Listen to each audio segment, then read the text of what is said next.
A man who cannot control his desires will lose everything that he's trying to build. And chapter 5 of Proverbs tells us exactly that. Hey, my name is Earl, and this is day 5 of the isolation phase. This is 30 days of Proverbs, 1 chapter a day. This is how I build structure, discipline, and clarity in the faith domain. Proverbs does not flatten us. It warns us, it shapes us, and it confronts all the things that we are facing today. And most importantly, it shows us what and how we should live our life according to God. Today is chapter 5. So why chapter 5 and why does it matter? Chapter 5 in Proverbs tells us about temptation, about lust, and about if you follow it and you go and you cave into those feelings, how it'll destroy you. So there's a couple topics that it does hit, and it warns us about forbidden woman. It talks about deception and why it feels so sweet at first. It talks about like the actions that we do with second and third order effects and how irreversible it can be. And with that, the consequences that follows a man for years to come. Proverbs 5 is truly one of those lessons learned about the things that we're facing today. So again, this chapter doesn't specifically speak about adultery and temptation. It reminds us and speaks about discipline and the man that we must become in order to fight these temptations. So let's get into chapter 5. My son, be attentive to my wisdom. Incline your ear to my understanding, that you may keep discretion and your lips may guard knowledge. For the lips of a loose woman drip honey, and her speech is smoother than oil. But in the end she is bitter as wormwood, sharp as a two-edged sword. Her feet go down to death. Her steps follow the path to Sheol. She does not take heed to the path of life. Her ways wander, and she does not know it.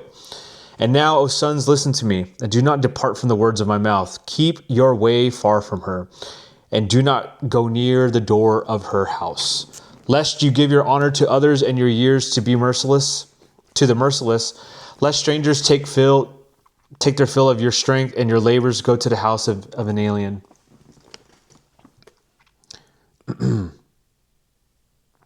And at the end of your life, you groan when your flesh and body are consumed, and you say, how I hated discipline, and my heart despised reproof. I did not listen to my voice of my teachers or incline my ear to my instructors. I was at the point of utter ruin in the assembled congregation. Drink water from your own cistern, flowing water from your own well. Should your springs be scattered abroad, streams of water in the streets? Let them be for yourself alone and not for strangers with you. Let your fountain be blessed and rejoice in the wife of your youth, a lovely hind, a graceful doe. Let her affection fill you at all times with delight. Be infatuated always with her love. Why should you be infatuated, my son, with a loose woman and embrace the bosom of an adventuress? For a man's ways are before the eyes of the Lord, and he watches all his paths. The iniquities of the wicked ensnare him, and he is caught in the toils of his sin. He dies for lack of discipline, and because of his great folly, he's lost. So that's chapter 5. And, just reading this and understanding, there's a couple things that point out. So here are 5 things from Proverbs chapter 5 that we can all learn from, that I've learned from, but also experienced as well in my life. So number 1, temptation always begins with flattery.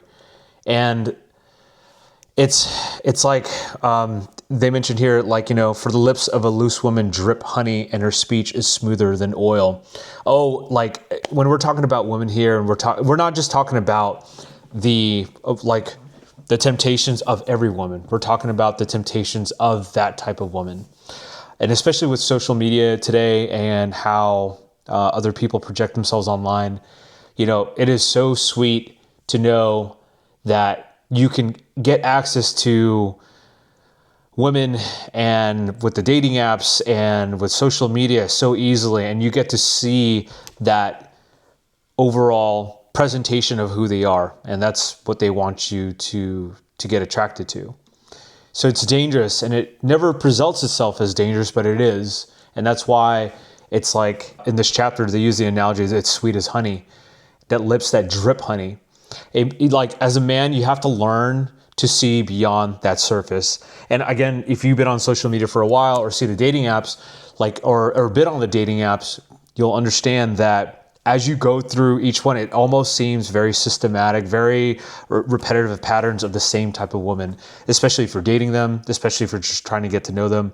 You're going to see that temptation all right there. So, I mean, obviously, that's a very, very general, that is a very general way of looking at that when you're in that dating pool, but the majority of them are out there. Number 2, the path of temptation leads you away from life. If you look at verse 5, her feet go down to death. Her steps follow the path of Sheol. She does not take heed to the path of life. This is very literal. If you follow the temptations of that type of woman as well, literally will take you down to death. You will fall in that way, in that category, in that sense of if you follow her all the way down. So don't entertain it. Don't entertain temptation because it leads towards destruction. So number 3, discipline protects you more than strength. Number 3, discipline protects you more than strength. Just understand that you can't do this alone. So men will fall to temptation, but what separates you from that temptation is discipline. You alone can't do it. You alone are bombarded by social media everywhere. But when you have the discipline to go do so, to resist temptation, that becomes your strength. Number 4, your choices become your consequences.